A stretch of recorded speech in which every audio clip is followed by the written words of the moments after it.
오늘 말씀은 요한계시록 16장 12절로 21절의 말씀입니다. 함께 읽습니다. 또 여섯째 천사가 그 대접을 큰 강 유브라데에 쏟음에 강물이 말라서 동방에서 오는 왕들의 길이 예비되었더라. 또 내가 보매 개구리 같은 새 더러운 영이 용의 입과 짐승의 입과 거짓 선지자의 입에서 나오니 그들은 귀신의 영이라. 이적을 행하여 온 천하 왕들에게 가서 하나님 곧 전능하신 이의 큰 날에 있을 전쟁을 위하여 그들을 모으더라. 보라, 내가 도둑같이 오리니 누구든지 깨어 자기 옷을 지켜 벌거벗고 다니지 아니하며 자기의 부끄러움을 보이지 아니하는 자는 복이 있도다. 새 영이 히브리어로 아마겟돈이라 하는 곳으로 왕들을 모으더라. 일곱째 천사가 그 대접을 공중에 쏟음에 큰 음성이 성전에서 보좌로부터 나서 이르되 되었다 하시니 번개와 음성들과 우레소리가 있고 또 큰 지진이 있어 얼마나 큰지 사람이 땅에 있어 온 이래로 이같이 큰 지진이 없었더라. 큰 성이 세 갈래로 갈라지고 만국의 성들도 무너지니 큰 성 바벨론이 하나님 앞에 기억하신 바 되어 그의 맹렬한 진노에 포도주 잔을 받음에 각 섬도 없어지고 산악도 간데 없더라. 또 무게가 한 달란트나 되는 큰 우박이 하늘로부터 사람들에게 내림에 사람들이 그 우박의 재앙 때문에 하나님을 비방하니 그 재앙이 심히 크미러라. 완악함을 해결하라 라는 제목으로 말씀 증거합니다. 우리가 보고 있는 요한계시록 16장에는 일곱 대접의 심판 기사가 기록되어 있죠. 일곱 천사가 차례대로 진노의 대접을 붓고 있습니다. 2절을 보면 첫째 천사가 대접을 땅에 쏟았더니 짐승의 표를 받은 사람들과 우상에게 경배한 자들에게 악하고 독한 종기가 생겼어요. 그리고 3절과 4절을 보면 둘째 천사와 셋째 천사가 대접을 강과 물에 쏟았더니 피로 변했습니다. 또 8절을 보면 넷째 천사가 대접을 해에 쏟았더니 해가 권세를 받아서 불로 사람을 태웠죠. 그리고 10절을 보면 다섯째 천사가 대접을 짐승의 왕좌 위에 쏟았더니 사람들이 고통 속에서 자기 혀를 깨물 정도였습니다. 하지만 더 강력한 진노가 남았죠. 이제 여섯째 천사가 그 대접을 유브라데 강에 쏟습니다. 12절이에요. 또 여섯째 천사가 그 대접을 큰 강 유브라데에 쏟음에 강물이 말라서 동방에서 오는 왕들의 길이 예비되었더라. 아멘. 이 말씀은 심판과 최후의 전쟁에 대한 준비로 해석할 수 있습니다. 그러자 13절 이후로 개구리처럼 생긴 더러운 영 셋이 용의 입과 짐승의 입과 거짓 선지자의 입에서 나옵니다. 이것들은 귀신의 영이며 이적을 행함으로 세상의 왕들을 현혹하여서 자기 편으로 끌어모으죠. 곧 이렇게 하나님을 대적하는 세력을 모은 것은 악한 마귀입니다. 그리고 이들 모두가 모이는 곳이 히브리어로 아마겟돈이었어요. 아마겟돈 전쟁은 천년 왕국이나 짐승의 수 666 등과 더불어서 요한계시록에서 많은 관심을 끄는 주제입니다. 이에 대해서 정확히 알 필요가 있어요. 아마겟돈은 히브리 원어로 무깃도의 산이라는 뜻이고 무깃도는 구약 성경에서 종종 전투가 벌어진 곳입니다. 대신 요한계시록에서는 이 아마겟돈이 영적인 전쟁, 정말 최후의 전쟁을 상징합니다. 하지만 그 결과는 충분히 예측 가능하죠. 악한 마귀가 아무리 세상의 왕들을 끌어모아도 결과는 바꿀 수가 없다는 것입니다. 다만 이 재앙의 말씀 중에서 우리 믿음을 위한 말씀이 있음에 주목해야 돼요. 15절입니다. 보라 내가 도둑같이 오리니 누구든지 깨어 자기의 옷을 지켜 벌거벗고 다니지 아니하며 자기의 부끄러움을 보이지 아니하는 자는 복이 있도다. 아멘. 이 말씀은 주님께서 도둑같이 오시겠다는 경고의 말씀입니다. 곧 아마겟돈 전쟁의 계시는 전격적으로 이루어질 수 있다는 뜻이에요.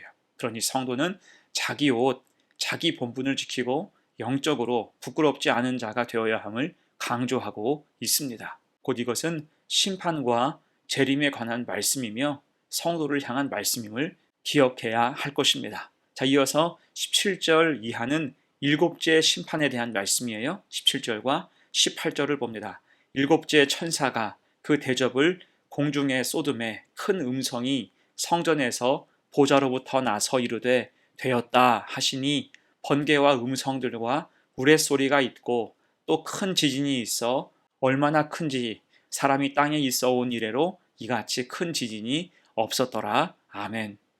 일곱째 천사가 대접을 공중에 쏟자 성전 보좌로부터 되었다라고 하시는 큰 음성이 들립니다. 이것은 심판의 완성을 의미하죠. 그리고 이어서 하나님의 위엄과 능력, 영광을 상징하는 번개와 음성, 우레소리와 더불어서 전대미문에 강력한 지진이 발생합니다.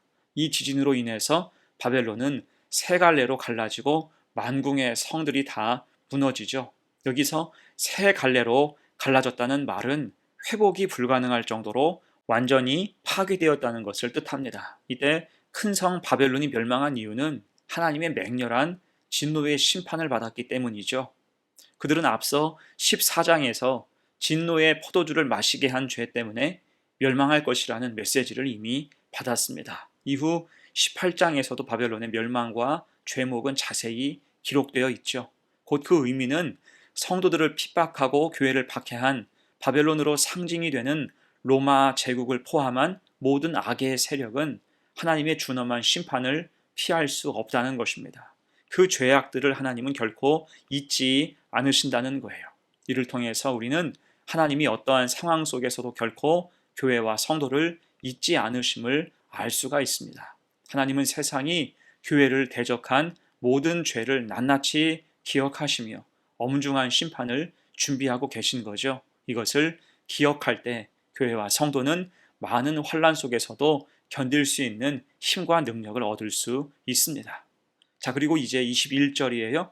또 무게가 한 달란트나 되는 큰 우박이 하늘로부터 사람들에게 내림에 사람들이 그 우박의 재앙 때문에 하나님을 비방하니 그 재앙이 심히 크미러라. 자, 이제 하나님의 맹렬한 심판 속에서 모든 섬과 산이 사라지고 큰 우박이 내리게 됐어요. 마치 출애굽 7번째 우박 재앙이 연상되죠. 이때 내린 우박이 얼마나 큰지 무게가 한 달란트 34kg 정도였습니다. 거의 폭탄 수준의 우박이 떨어진 것입니다. 여러분 어떻습니까? 이렇게 일곱 대접 심판은 그동안 임했던 일곱 인봉의 심판이나 일곱 나팔 심판과는 다른 특징이 있습니다. 그동안의 심판은 제한적이고 부분적인 심판이었다면 일곱 대접 심판은 그 심판의 범위가 땅과 바다, 강과 물의 근원, 해와 짐승의 왕좌, 큰 강 유브라데, 그리고 공중에 이르기까지 전체적으로 미쳤다는 거예요. 곧 이 세상에 숨을 곳이 없다. 그렇게 재앙이 임한다는 것입니다. 다만 놀라운 것은 이때 악한 사람들의 태도지요. 그들은 여전히 하나님을 조롱하고 반역하고 회방하며 끝까지 회개하지 않았습니다. 오늘 21절뿐 아니라 앞선 9절과 11절, 넷째 대접과 다섯째 대접 재앙에서 보인 반응과도 같습니다. 그들은 끝까지 완고하고 완악한 반응만을 보이고 있어요. 곧 이것을 통해 우리가 중요한 사실 한 가지를 발견하게 되는데 그것은 인간 스스로는 절대로 회개할 수 없다는 것입니다. 상식적으로는 벌을 받게 되면 자기 행동을 뉘우칠 것 같지만 그렇지 않은 경우가 더 많다는 거예요. 오늘 본문에서도 그렇습니다. 오히려 그들은 악에 바쳐서 더욱 하나님의 이름을 비방하고 조롱했으며 끝까지 자기의 죄를 회개하지 않았어요. 출애굽 때 애굽의 바로가 그랬죠. 자, 그러면 같은 시절 이스라엘 민족은 또 어땠습니까? 출애굽 후에 그들의 삶은 기적의 연속이었어요. 하지만 광야에서 그들은 하나님을 원망하기 일쑤였고 그로 인해서 징계를 받았지만 회개하지 않고 완고하기만 했습니다. 여러분 그래서 꼭 기억할 것, 재앙이나 기적은 그 자체로 사람을 변화시키지 못합니다. 인간은 오직 자신만을 소중히 여길 뿐 혼자 힘으로는 하나님의 깊은 뜻을 헤아릴 수가 없어요. 재앙은 재앙대로, 기적은 기적대로 자기 이익과 처지만 생각하며 교만에 치우치는 까닭입니다. 여러분 그래서 우리에게 소망이 무엇입니까? 믿음이에요. 자기 의가 아니고 믿음, 그 믿음이 온전할 때 겸손히 주님을 붙잡을 수 있기 때문이에요. 성령의 인도하심을 간구할 수가 있습니다. 여러분, 그래서 성도는 반드시 올바른 자기 인식, 자기 이해가 있어야 하는 것입니다. 그것이 무엇입니까? 나는 근본적으로 죄인이고 연약한 존재이며 하나님 은혜 없이는 아무것도 아닌 존재라는 생각이에요. 대신 예수 그리스도 십자가의 보혈로 구원받아서 하나님의 자녀가 된 존재이다. 이 사실을 믿고 깨달아야 한다는 것입니다. 이런 올바른 자기 인식이 있을 때 비로소 우리는 겸손해져서 주님만을 의지하게 되고, 그래서 성령의 도우심을 간절히 구하며 말씀에 순종하는 삶을 살 수가 있는 것입니다. 곧 우리는 알고 가는 존재가 아니라 믿고 가는 존재임을 기억해야 한다는 거예요. 그렇게 구원받은 자로서 견고하게 믿음의 삶을 살아가는 복된 성도가 되시기를 간절히 축원합니다. 아멘. 함께 기도합니다.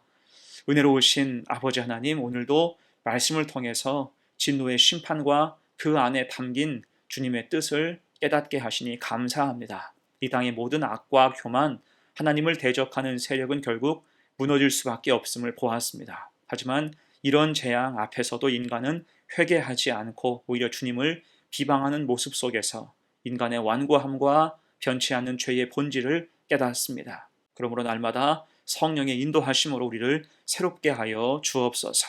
믿음으로 순종하며 깨어있게 하여 주옵소서. 그래서 끝까지 주님을 따르며 심판날에도 담대히 설 수 있는 믿음의 사람이 되게 하옵소서. 감사드리며 예수님의 이름으로 기도합니다. 아멘.